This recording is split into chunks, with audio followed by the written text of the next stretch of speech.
Welcome to our seventh, I believe, Wireless Wednesday. I'm Alayna. I'm an undergraduate student at AUP. I'm double majoring in History, Law, and Society and Environmental Studies. And I'm originally from Oregon in the United States of America. And my co-host, Sandra, here. Do you want to give yourself a little introduction? Yes, so I'm Sandra. I'm majoring in International Comparative Politics, minoring in computer science, something called like technology and communication. No, I still can't get it. It's information and communication technology. Here we are. I just completed the degree today, so I should know that now.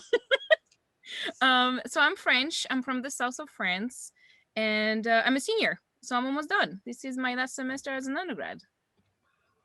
Stellar, Yay. exciting. And today's topic for the Wireless Wednesday is AU parents, AUP parents. So, I think we need to explain here why we're all laughing. We had quite a little bit of a struggle to find a cool name, to not go just with the classic parents info session. We're like, no, this is boring. So we're like working on couple, and we just told Alayna that she could just pick whichever she wanted. so AU parents, I wish it could like flash on the screen, like I know, right? you know. So today with us we have Dana Callaghan, who is the Parent Relations Manager within the Alumni Affairs Office, and Andrea Christmas, who's the Summer School and Financial Aid Coordinator. So this is who we brought on, the two experts for all things parents, to be honest. Probably, yeah. Yeah, I think we can't do higher than that. yeah, I don't think so either. And so, Donna, would you like to give us a little introduction to yourself? Explain what your role is at AUP and how you got there. Absolutely. So hello, I'm Dana Callaghan. I'm the parent relations what am I? I'm the parent relations manager and the West Coast Advancement Officer. I am also in Oregon. I'm a little south of Portland in West Lynn, Oregon. Um, Fun fact, it's not raining here today. That's very exciting. I have a junior at AUP, and actually he is the reason that I ended up at AUP. So I've been on this, I've been working with these fabulous colleagues and at this really great institution for a little over a year, almost 2 years. It'll be 2 years in August. So my first semester was fall of 2019 and my second semester was spring of 2020. And I always work remotely, so that's good. But it's a really great place and I'm excited to tell you a little bit more. I remember when you started, we met during that first orientation. You came over, and Yep. I remember I was like, Andrew was like, "This is my mom." I was like, "Yeah, okay, fine." Yeah, Andrew was like, I said, is it okay if I come to work there? And he said, as long as you don't show up in any of my classes. I was like, oh. From Oregon, he's safe. Yeah, I'm like, I'll still be in the US, but okay. Andy, do you want to introduce yourself? The same, like, what is your role and how long have you been here, and how did you stumble upon AUP or something like that? Cool. Yes, I'm Andi Christmas or Andrea Christmas. I'm from Riverside, California originally, so another West Coast person in the bunch. And let's see, so I came to AUP 2 years ago, actually in March of 2019, and I have a couple of roles. I wear different hats in the AUP admissions office. I'm our summer school coordinator. And I also work on our financial aid team, and specifically I work with students and families to set up their federal loans, which can be sometimes a little bit of a confusing process. I think that's why I'm here today. And I found AUP because I have been living in France for a little while completing a degree in the United States, and was kind of looking for work and had experience organizing a summer school program in Germany for another university. So that kind of led directly to becoming summer school coordinator. And then the financial aid side was a nice bonus. So I'm really happy to be here, happy to be at AUP with lots of wonderful folks, as Donna said. And great students, obviously. Your Wireless Wednesday hosts are, formidable. Thank you, Andy. We're gonna blush. You're gonna make us blush. Andy, you're actually one of the first people I ever emailed at AUP for my loan. Really? Yeah, I have our old email from, what was that? Well, 2018, I think. So yeah. Really? Uh-huh. Okay. Well, very cool. That's awesome. Alrighty, shall we start the questions? Yes, We're gonna put you on the hot seat. So Oh, goodness. yeah, so I have the question. I think Alayna will be able to give us a little bit of the parents student side of that question too. We get a lot of question about, is AUP actually real, like, and what is AUP like, because some people think like a American university in the center of Paris, this must be a scam. So can you reassure everyone that we are real people, real student, you really work there? And I think Alayna has a little story about that too. So Dana, go ahead. Perfect. Yes, AUP is real. And actually in the fall of 2017 and the spring of 2018, I was absolutely in that position where I was like, this seems too good to be true. Like American style education, like English speaking classes in Paris. Are you kidding? Like, I've never heard of that. What are you talking about? And we ended up at an admitted student reception, which was hosted in LA. And we got to meet the leadership of the college. We got to meet President Schenck. We met Tim Rogers. We met Mary McLean Evans, and we met alumni. And so we met people that had actually graduated from AUP and talked about their fabulous experiences. And it was, it reassured me, one, that it was real. And it really is real, like it's a real place. It's it's amazing. But it is a really unique, special place because it's such a, I mean, AUP is a relatively small campus, and you do have relatively small classes. So you all get to know your professors really well, and you get to know each other really well. And that was another thing that was important to me with Andrew, was that I wasn't really sure. Andrew was pretty apathetic about going to college. Like he was like, I don't know.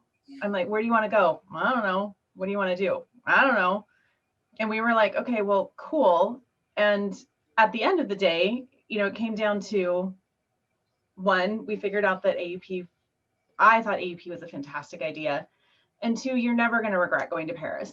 If you're there for a semester, if you're there for a year, if you're there for 4 years or 5 years, or if you end up, studying and deciding that you're going to get a job there, like you're never going to look back and go, I shouldn't have done that. I mean, it's such a great learning place, academics aside. Now, with my other hat on, I get to see the other side and all of our really awesome alumni. And we have a fantastic alumni network that is worldwide, that are doing some really fantastic things with NGOs and with, the American Red Cross and with, finance. And it's a really special place that does exist in the heart of Paris. Alayna, I'm dying to hear your story, so tell us your story. Oh, I just have to say though, I'm so surprised to hear. So something that is great to know is Andrea is actually one of our fantastic student leaders on campus. And to speak to something that Donna said, the campus is really small. So I've worked at other universities, and as a staff member, I wouldn't necessarily know at a bigger university who the student leaders are on campus in such a personal way. But at AUP, I know that Andrew's such a great student leader. He's really, he's our vice president right now, right? He is so involved. And so it's really interesting to hear he's apathetic, because he's such a soon to be president, if Soon to everything be goes president. well. Yeah, voting through tonight at midnight or tomorrow night at midnight? It was actually last night. Last night. Last night at midnight. No, it's tonight? I don't remember. I don't know. Anyway, it was the only one. He was the only one. It was a little skewed. I mean, he's the only one running. It was interesting that he was so like, I don't care. Like the one thing that he'd said all along was he wanted to go to a smaller school in a big city. But And so even if he had that attitude of I don't care, you see what he is now. Like absolutely. he like dived in it. So that's also something very important about AUP.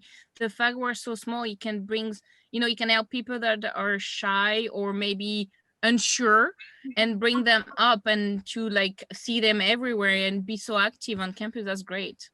Absolutely. Yeah. I wanted to add that I also had an experience of is AUP real? I don't think that's a real university. But actually, I think my mom was more skeptical than I was. I think I was very much kind of like, when I found AUP, I was like, I'm on cloud nine. Like I like, don't have a care in the world. It could be fake, but as long as I have the illusion of that I'm going to Paris, and I feel happy right now. And my mom was like, I don't know, like maybe we should do some investigations. So I actually set up a call with my admissions counselor who was in California because I had already applied. And so then we got on the call and she like reassured me that AUP was real. And the big thing for my mom was, is it an accredited university? And the answer is yes, it is accredited. And so yeah, I definitely had that moment. And I think even people who come to Paris, because I had never even been on the campus. Like I had been to Paris like once, maybe twice before, but I had never like intentionally gone to see the AUP campus. And I feel like even people who come to see AUP, like before they do the tour, they're like, is this real? Because we don't have like big signage or anything. It's very discreet, you know. I remember we have a friend in common who told us like he went in front one of the building, which the administration building is La Tour Maubourg, and it's just literally, it looks like a regular Parisian building. And there with his dad, they were like, huh? They had like, that's where he was like, are you sure this is not a scam? I think we got a new sign there recently. Now we have AUP letters. Sign. It says AUP. Yes, we made a little like sign there. Now it doesn't look as normal. As unassuming. Yeah, when we first landed in Paris, when so as Andrew was starting, like we got our, like I put it into the cell phone and I was like the American University of Paris, and I think it took me to the Saint Dominique bookstore, whatever building is there, but there's like a sign that says like it's on the building and it just says like the American University of Paris, and I made It's so tiny. it, and I took a picture of it, and I'm like, I posted that on my social media and was like, he's going to school there. And people were like, are you sure? And I'm like, yes, it's yes. You're like, it's legit. It's legit. It would have definitely been better if you arrived to Combs building, or you know, because Saint Dominique is definitely one of those tiny one, like we only have a floor. Right, exactly. I'm like, okay. But we do, it is really, yeah. And Combs is beautiful. Anyway, sorry. No, yeah, we do have an interesting campus, but it is real. Yes, it is absolutely real. So Dana, you mentioned that you came to Paris, but you're definitely working remotely. How often do you come? I mean, right now with COVID, I know it's a little different, but normally, how often would you come to France? And like, what is your relationship with, like, how can you connect AUP France with AUP as it's known back there? Absolutely. So I do work remotely, and typically I'm in France. Typically I'll be in France 4 or 5 times a year. Okay. I'm definitely there for orientation, and then as we have larger events, next year is actually our 60th anniversary. So there's going to be some really fun, exciting things happening on campus and worldwide. I travel throughout the US, mostly on the West Coast, but some on the East Coast. I'm always available via email. My office does a lot of communicating. We've got a parent, we have a great parent website. So aup.edu/parents-families. If you go to the homepage, it's up on the right-hand side. It says parents and families. You can just go there. You can sign up for our communications there. We host virtual events now. We'll be hosting in-person events just as soon as we can. But we try to foster as much communication as we can, or connection as we can, between parents and AUP, because your kids are far away. And, you know, on the West Coast, I'm 9 hours behind. I'm 9 hours behind my kid. And when we started this whole adventure, you know, I had to learn to put my phone on do not disturb, because he would text me, you know, he's waking up at 1 o'clock in the morning, or going to school at 1 o'clock in the morning, my time, and he's having some sort of issue. And, you know, the first response is to call mom. And so I'm getting all these text messages, and my husband was finally like, you need to put your phone on do not disturb, because you need to. And then I would wake up and there would be 15 or 16 texts, and the last one would be never mind. And so I would text him and I'd be like, are you okay? And he would say, yeah, I figured it out. Because that's another thing about AUP, because it is a small campus and because it is, you know, everyone does know each other, there's lots of support and help for your student on campus. And there's people that are, I mean, there's people like Sandra and Alayna that are walking around that are their, you know, fellow students that are willing to help them. The student advisors are happy to help.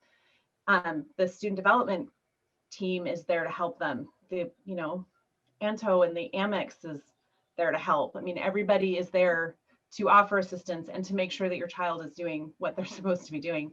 So they're not texting you at 1 o'clock in the morning.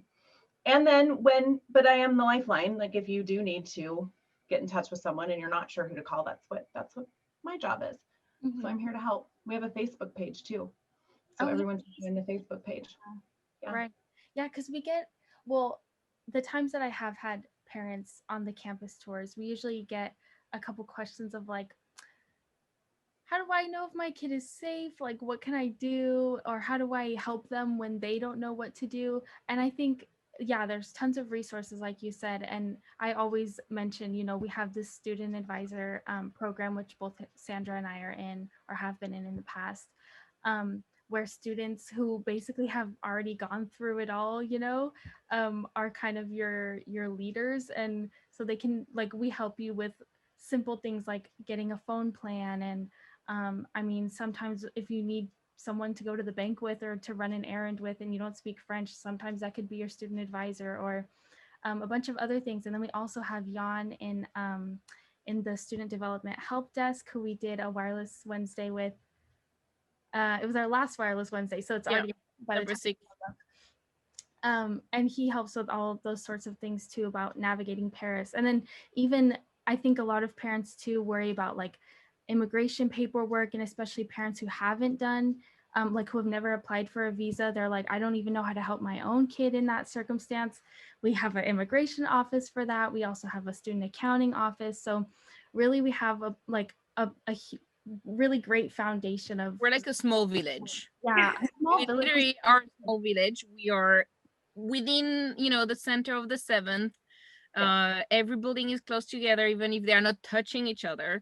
And everything, like the whole area becomes AUP, kind of like, you know, we all go to the same bakeries. We call them by colors because we're so fancy like that. We don't even call them by name. Everybody knows you're gonna say like the orange berry, like, oh yeah, I went yesterday to get a croissant. So it's really a village, like, and as in the village everybody helps each other. And so if you're worried for your kid, just tell them to contact the student advisor, because that's really the first person. And even after, the student advisor is going to be with them per se only for a semester. But I have student advisor from 2 years ago that still contact me sometimes when they don't know where to start with something. They're like, Sandra, sorry to bother you, but I need to go get that. So I was like, okay, just a second, I'll tell you. Or if I don't know, I was like, well, go ask so and so. There's always someone, and just classmate too. You're gonna have your friend, so that's a big advantages too. And I also wanted to mention really quick, especially in these times, we also have a health office. So a lot of times students have questions who have never used the French healthcare system. They have questions about, how do I make a doctor's appointment, or how do I even find a doctor that speaks English if I don't speak French? And the health office has all of that taken care of, and we have a huge network with English speaking care providers. So we even have a doctor, an English speaking doctor, Dr. Nizar, on campus twice a week now. So it's really easy to get that care that you might need. Yeah, again, village, everything is there. Absolutely. We just need our own bank, own fund plan in a second, like AUP, AUP fund plan, and then we'll have literally everything. We won't have to do the walk to the free store. I know. Oh, don't even say that, because we need that. Yeah. Plan a phone plan in-house. That'll be our next step. Yeah, we'll upgrade, for year 70, or for the year 70, we'll plan our own, we'll launch our own fund plan. And I also wanted to mention, because Dana, you also said that you've attended orientation.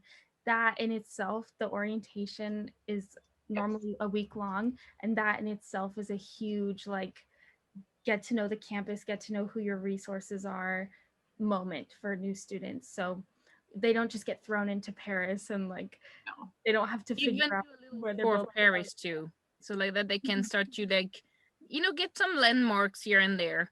So you just don't drop your kids like that. You don't worry. They're being taken care of as soon as they Oh, land.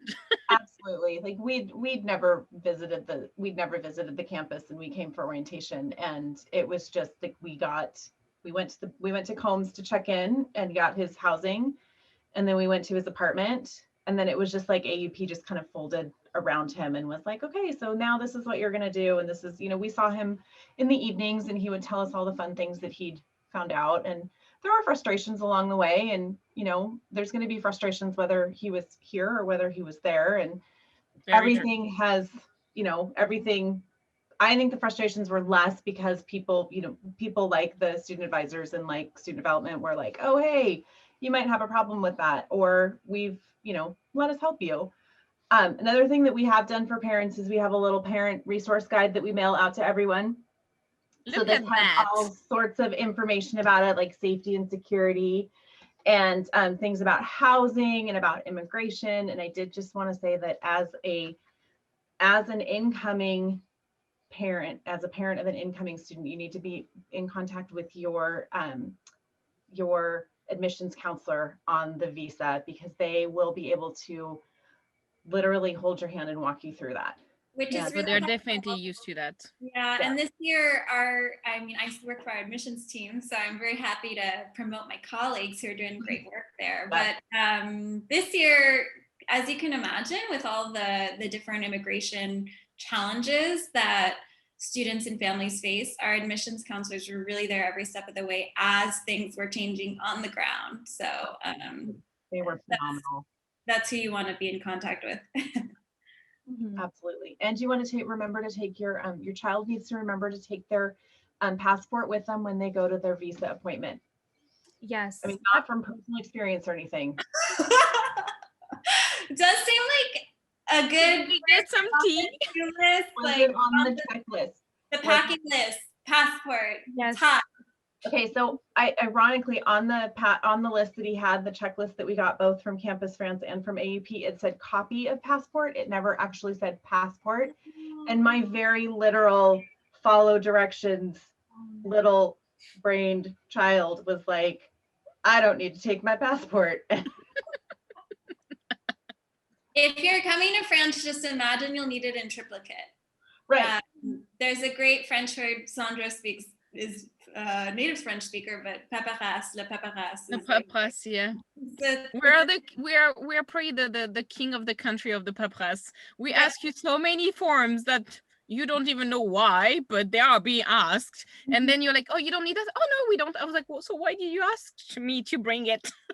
Just in case. And if you didn't have it, they would have asked for it. So exactly. It's always like that.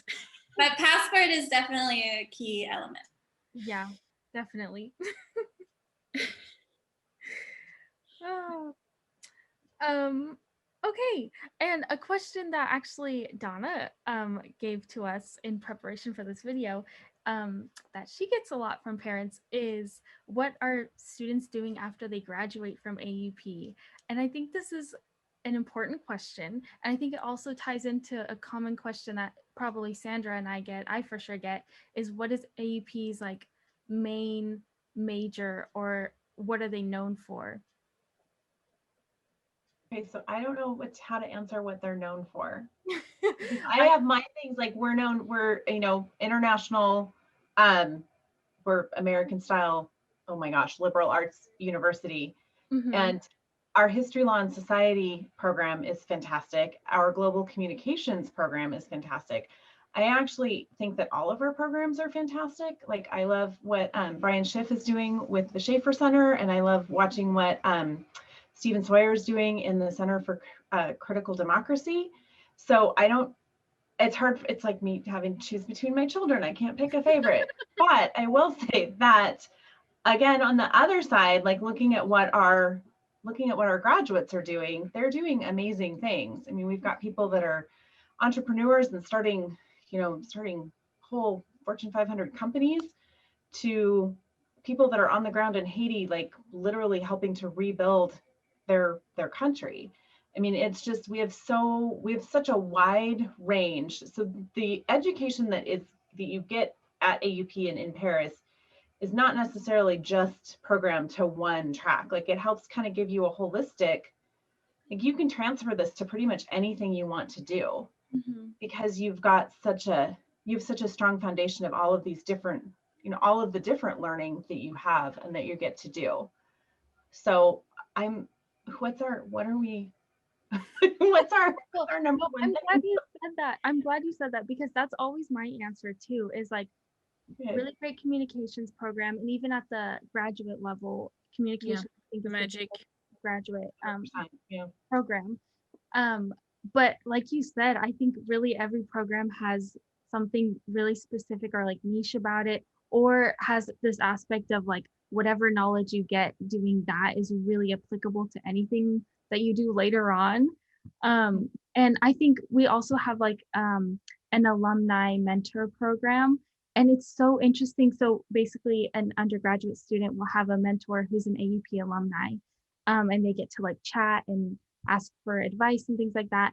And it's always so interesting to see what kind of majors the alumni did and then what they're doing now, because really like they took their education from AUP but applied it to completely different industries, or maybe the same industry that they studied. But it's just really interesting that, I mean, I echo everything you said, Donna. But also to add, as you mentioned, Donna, like you say that it's not just the program you're doing. For example, myself, I'm an ICP major, but since probably like semester one, to not say day one, I've been involved in environmental things. Yeah. Nothing to do with what I'm studying. I'm not an environmental major or even a minor. That's not what I'm studying, but everything that I do outside my major is related somehow. I don't know how it happened, but somehow it's always related to environmental issues or program or whatever. And so that's also something that even if it's not in my diploma, is still something that I'm learning. And we have something that's very cool at AUP. It's called the GPS program. And so it's extracurricular things we do outside are still taking into consideration. You get credit for those, not for your diploma, but you get credit for that extra program, the GPS program, and you get a certificate at the end, and you can show that to employee and employer Employers. well, employers. I was like, employee, that's me. To employers, and they can see that you are not just focused on what you've done. You've been able to branch out, and that's also something that most employers look for, because they don't want someone who is just like small-minded or close to something, and they're able to like spread. So that's something that is very important, I think, too, at AUP, is you have so many opportunity to grow outside your major. Yeah. Yes, I'd like to revise my answer and say that the GPS is the most important thing that you Yeah, GPS is pretty neat. The co-curricular program. Yeah. And It's fantastic. It gives a lot of opportunity for us students to also force us to get out of our shell. Right. Because some students might not have tried those things because they were like, oh, why would I? And by just wanting to do that program, because you realize, oh, I've done that and it counts for that. Okay, let me keep going. And they just like end up doing so much more. And it's just like brings opportunity for students too for internship by doing that. Like I met alumni through that thing, going through events, met alumni that now gave me an internship. I mean, gave, it's maybe a big word. They didn't like bring it to me, but because they saw how it was working, they were like, oh, do you want to participate to that too? I was like, yeah, sure. Sign me in. Good. So no, it's a big help. Yeah. And by the way, we have a Wireless Wednesday episode on internships where Sandra talks more about her internship. I think it's episode 5 or 5. Yeah. We are losing count of those Wireless Wednesday now. Yeah. Okay, but now I want to move on to some loan questions for Andi. This is a hot nitty gritty things. Yeah, the nitty gritty. There we go. So do you want to just give us like a little foundational knowledge of what loans are available to AUP students? Right. Yeah. So again, I kind of work with students and families as they prepare their loans to come to AUP. So we have a few different types that are available for U.S. citizens and permanent residents who want to come to AUP. So those include the direct loans, which are sometimes called Stafford loans. So we have the subsidized and unsubsidized direct loans, and that's the case where the student's the borrower, and they're kind of fixed amounts that are set by the Department of Education back in the United States for each kind of grade level that students are in. The subsidized portion, the Department of Education will pay students interest while they're in school, and then unsubsidized, that's not the case. And that's based on a formula that's determined by completing the FAFSA, which Donna and I were discussing earlier, and how it can be a bit of the bane of everyone's existence, but it is very important for these things. And for those of you who don't know, the FAFSA is the free application for federal student aid, which is very fun to say, FAFSA. And so again, that kind of helps determine how much student borrowers are able to borrow between subsidized and unsubsidized. And again, they're fixed amounts. Likewise, we also have the Parent Plus loans. This is another federal loan from the Department of Education and federal student aid side. And in that case, actually, the parent is going to be the borrower, so kind of relevant for today's discussion. And while the direct loans have fixed amounts that they can cover, the Parent Plus loan can actually cover the rest of the cost of attendance at any given university. And so we have a formula to determine cost of attendance at AUP, which is both tuition and fees and living expenses that we kind of estimate for students. And then finally, we also certify private loans, and we work with Sallie Mae, and we certify Sallie Mae Smart Option loans for students and families if they prefer to go the private route. So just to be clear, the FAFSA and all those governmental is for US students, but that private loan, is it only for students or can it be for others? It is for US based students. So the Sallie Mae, yeah, it is also for US borrowers. But again, that can be for students or parents can actually be the borrower in the case of the Sallie Mae loan. Okay, cool.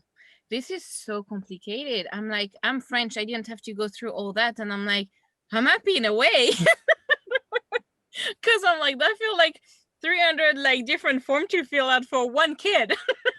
But I will say, because I've gone through the FAFSA and loan process every year that I've been at AUP, and I will say AUP does send out like a how-to thing, which I reference every single year. So it comes really in handy, and it always does the job. And so, yeah, I will say that. It's our step-by-step guide to loans with AUP. That's there we go.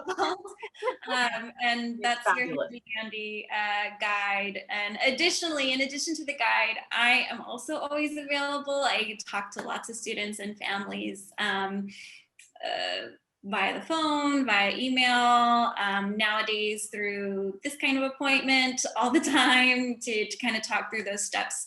And often I'm like sharing my screen and like, you know, this is what it looks like on the student aid side, and this is what you need to click, and it works out. You know, the technology is our friend these days. And do you have like because you've been talking about different loans, either have you seen or have you had echo of like pros and cons of each? Like if there's one you would tell parents to go for this one because it might be either easier or more friendly user, or I don't know, for whatever reason. Do you have like any top maybe priorities on which one you should pick? Right. So we always recommend that, you know, families and students really look at the terms available for all the different loan types. And what is kind of easy and obvious to say is that the subsidized and unsubsidized direct loans to student borrowers are always going to have the most favorable terms from the Department of Education.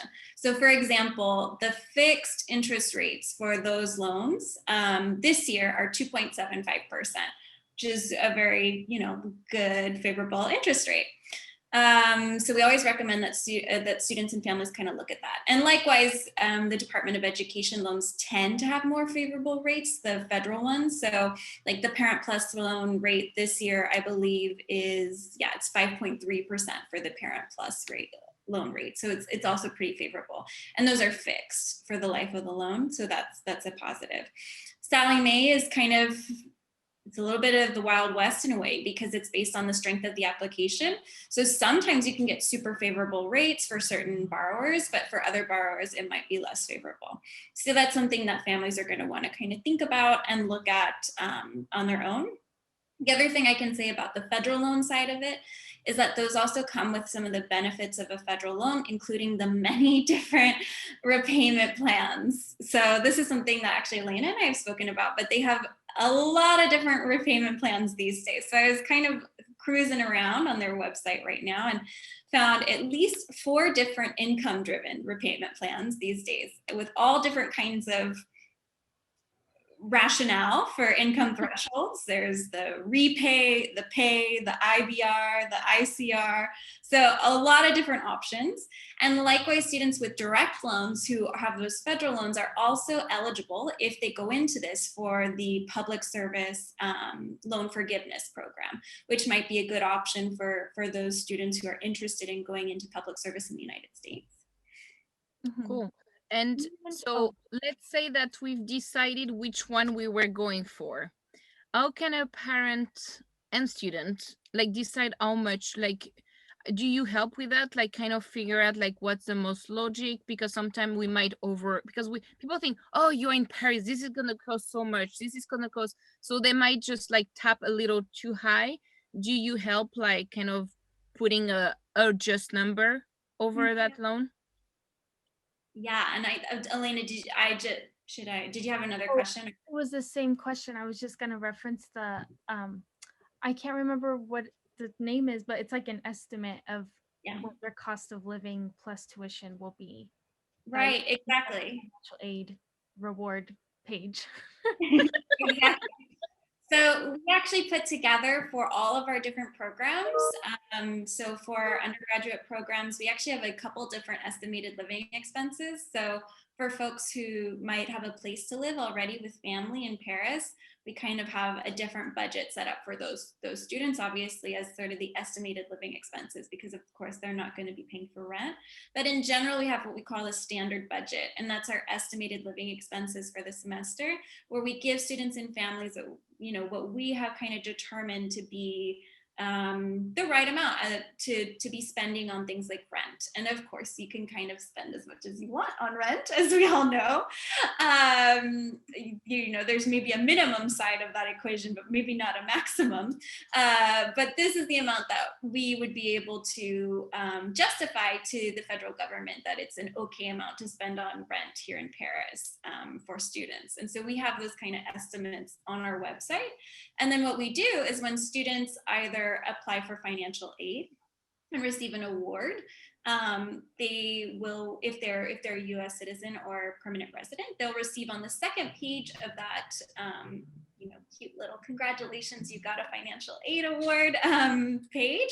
Yeah, they'll receive the loan eligibility letter. And even if you don't decide to apply for financial aid, you can also, if you're a US citizen or permanent resident, receive the loan eligibility letter that we base on your FAFSA, again, the key word.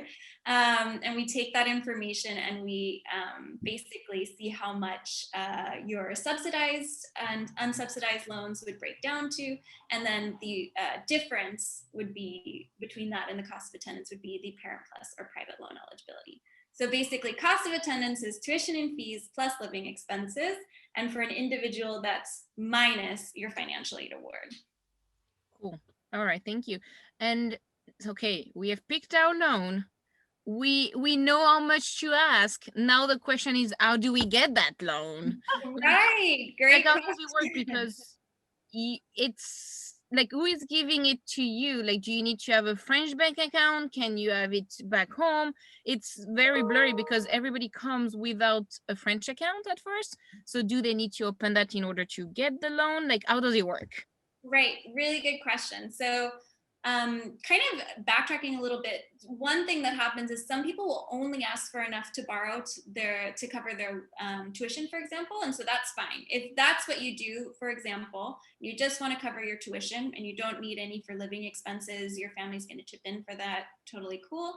Then what'll happen is we receive the loans from the US government or the Department of Education, and what they do is they kind of come onto a student's account. And then it's up to student accounting, which is another office at AUP. And the student accounting office will then disperse those funds to your account. So if you're just covering tuition, it'll go to cover tuition, and that's it.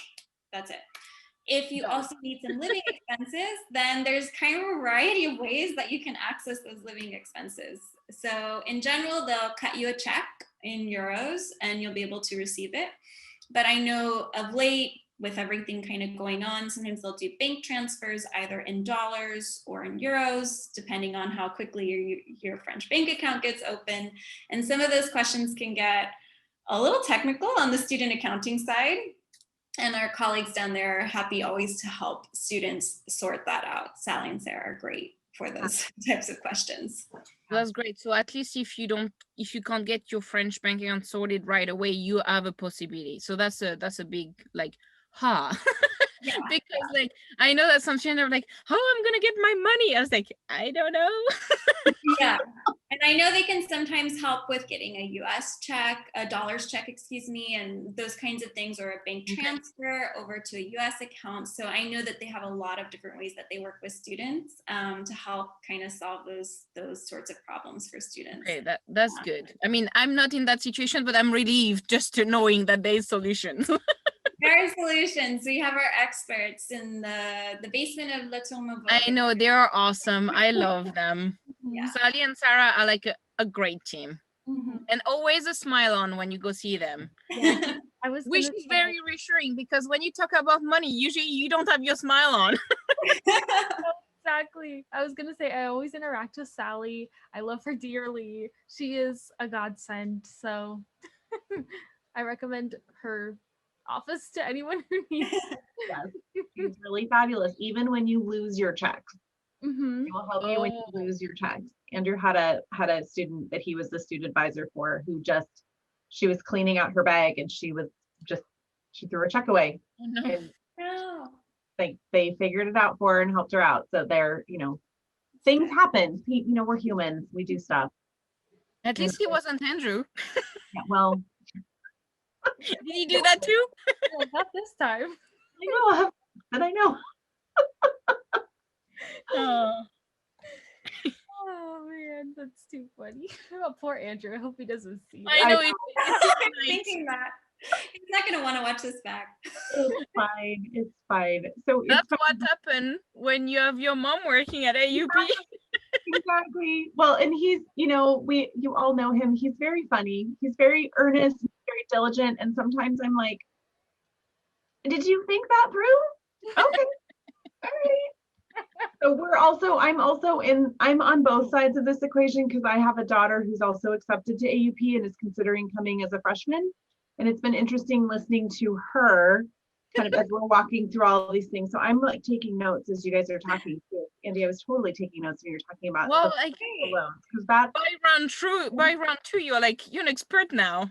oh You gosh, no. with Andrew now is gonna be like poof, easy peasy. Oh, Great. so different.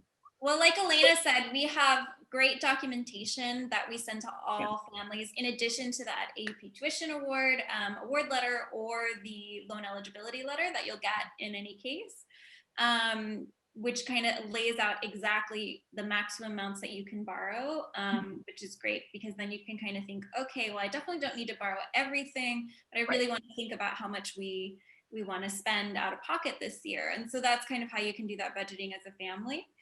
Then you'll also get our step-by-step guide to loans at AUP, which has a lot of information about the different loan types. So some of the pros and cons that we've just talked about, that's also there. And then also the other steps, unfortunately, beyond completing the FAFSA, that students will need to do in order to borrow from either the Department of Education or the Sallie Mae loans. And then finally, I know this is kind of getting into that question about paperwork. We also have something that we call the AUP Loan Plan that we ask students and families to kind of complete at the start of each academic year, just to kind of give us a sense that they've written on paper and really thought about how much they'd like to borrow that year. And it's pretty simple. It also includes a little bit of information about some of the specifics of borrowing at AUP, because we are considered a foreign school by the Department of Education. And so we're kind of have some specific guidelines as a result of that.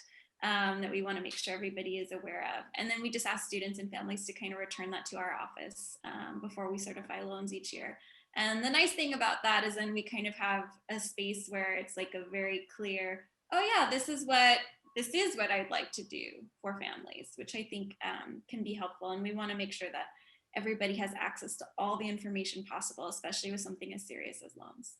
Yeah, it makes it less like fuzzy and blurry. It gets more concrete. That's good. That's a good way to do it.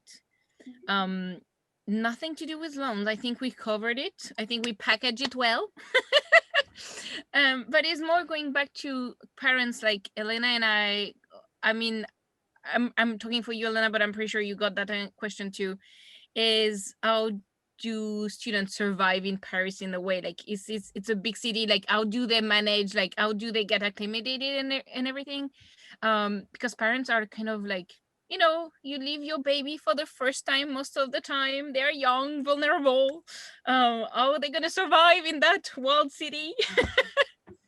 And I feel like one thing we need to put clear is, yes, Paris is a capital, but Paris is very small compared to many cities, especially in the US.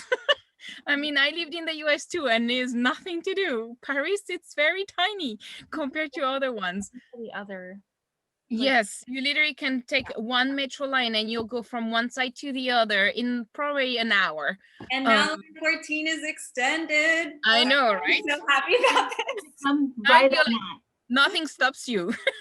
Nothing stops you. Donna, what do you tell those parents who are like very worried about their kids being alone in a very big city? Well, first of all, I tell them that our kids are actually like, it's very scary for us to think about leaving. Like, seriously, I was like, well, we'll see if he eats, because you are living as a first year student, you're living in a smaller apartment. You might have a roommate or two, and you're cooking for yourself. We don't have a cafeteria. We don't have a meal plan. We have the Amex Cafe, which is on campus in Combs, and people gather there and are able to have lunches and dinners there, but they're not, it's not someplace, I think they serve breakfast too, don't they? I don't know. I follow them on Instagram. Dinner, you need to have a very early dinner because kitchen usually close at 4. So you could potentially pre-order your dinner. Apero, so you have lunch there.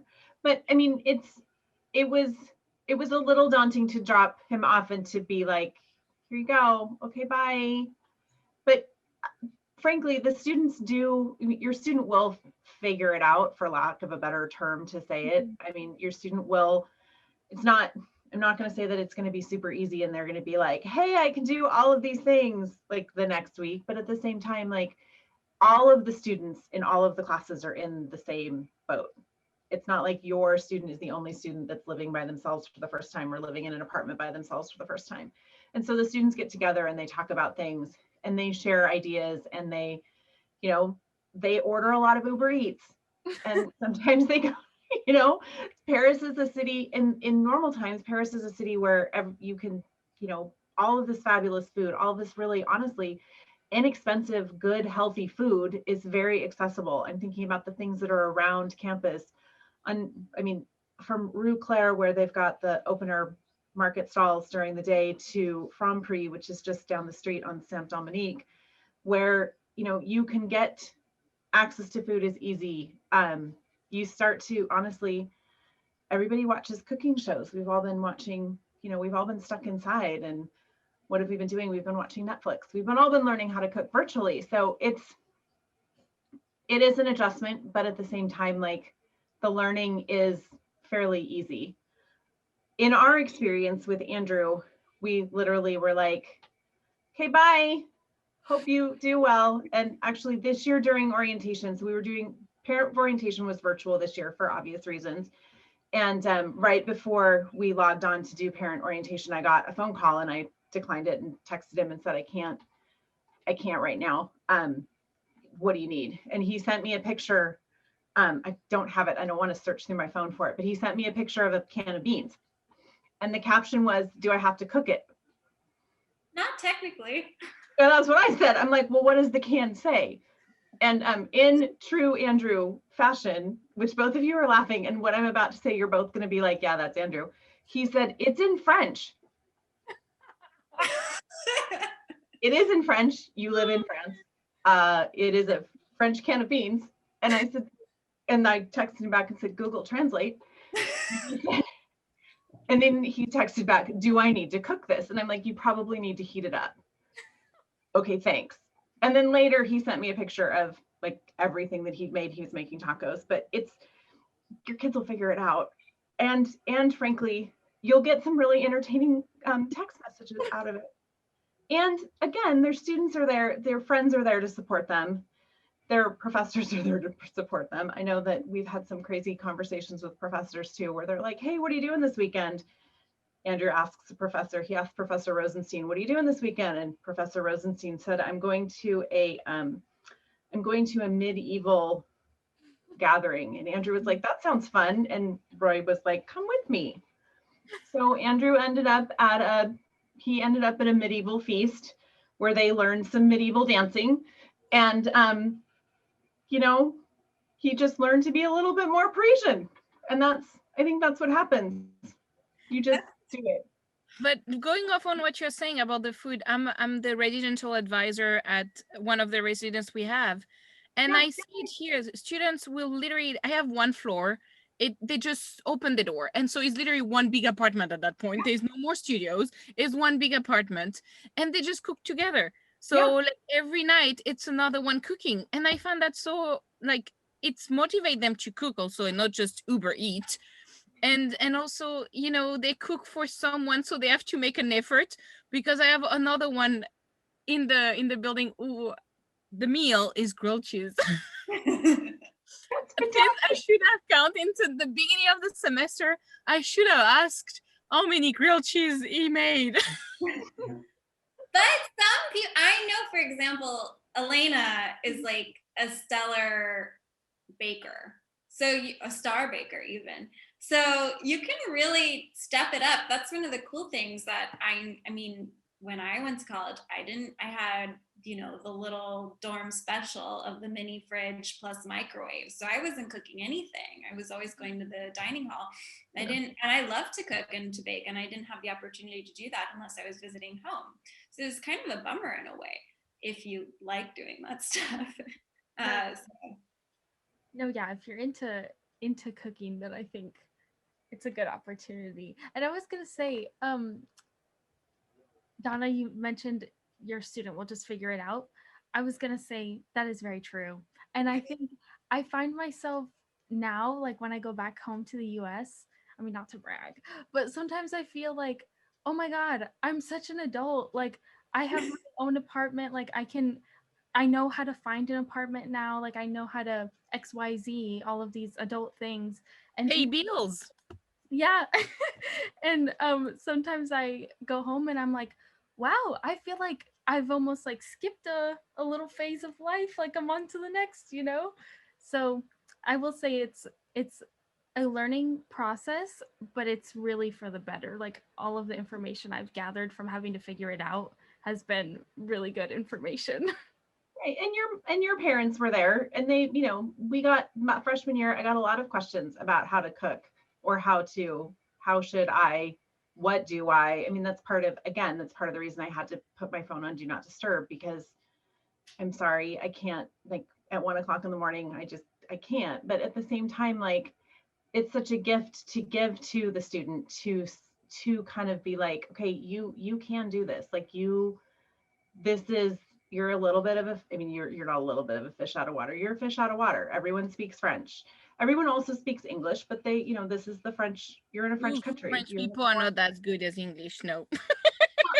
So in my experience, delightful. Everyone has been delightful, and my French is abysmal, but you know, you kind of, your child you both chose to go to AUP. We choose to work at AUP because we have this thirst for knowledge, and we want to know more, and we want to get to know people more. We want to get to know culture more. And I think that that's something that your student's gonna my God, what's happening? And then they're like, oh, okay, yeah, it's okay. You know, how do I ride the metro? The first time you ride the metro, it's terrifying. And then you come up the stairs and you come out on the street and you're like, I did it. And then you're like, where else can I go? Yeah. The metro system is pretty well done in Paris. Is like, we have to admit it's not too complicated. It's pretty straightforward. It takes a time, that's for sure, because it's like everything new takes time. But it's not the worst. I've been in countries where the metro system is way worse. Yes, nothing too bad on the Paris Metro, except when I never know what exit to take at Châtelet. I'm like, I don't know. Oh yeah, you have certain station, you have like literally 10. I don't know where I'm gonna end up when I get above ground, and I'll figure out from there. Yeah, it's fine. You know what I have to do? And I'm not from Paris, but I've been coming to Paris for like the past 15 years.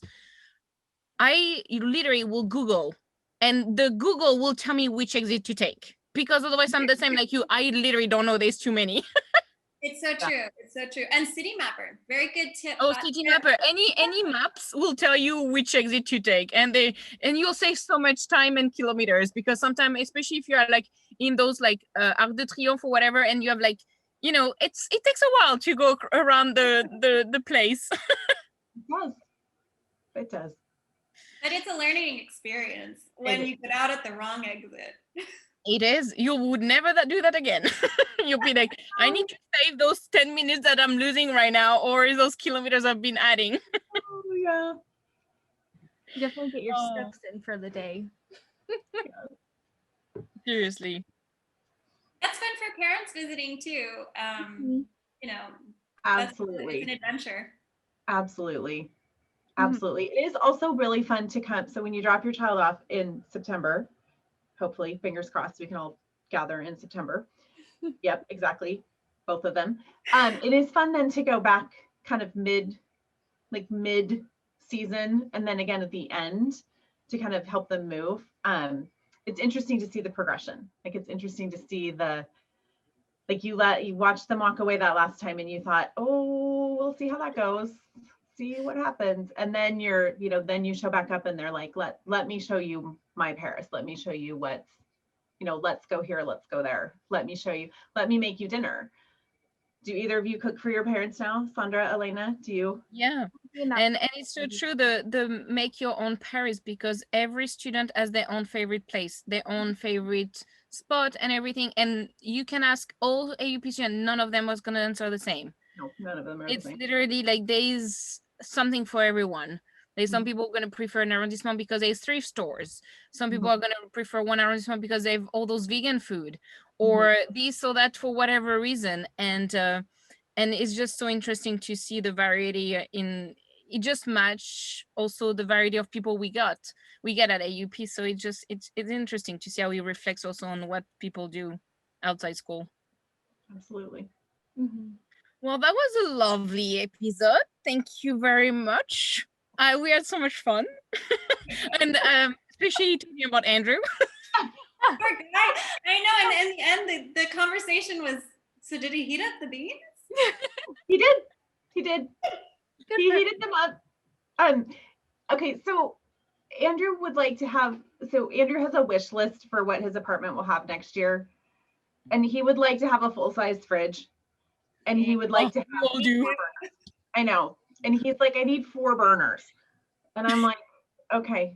Because I think this year he only has 2 burners. Yeah, usually like when you get those smaller apartments, we have those tiny fridge and the 2 burners.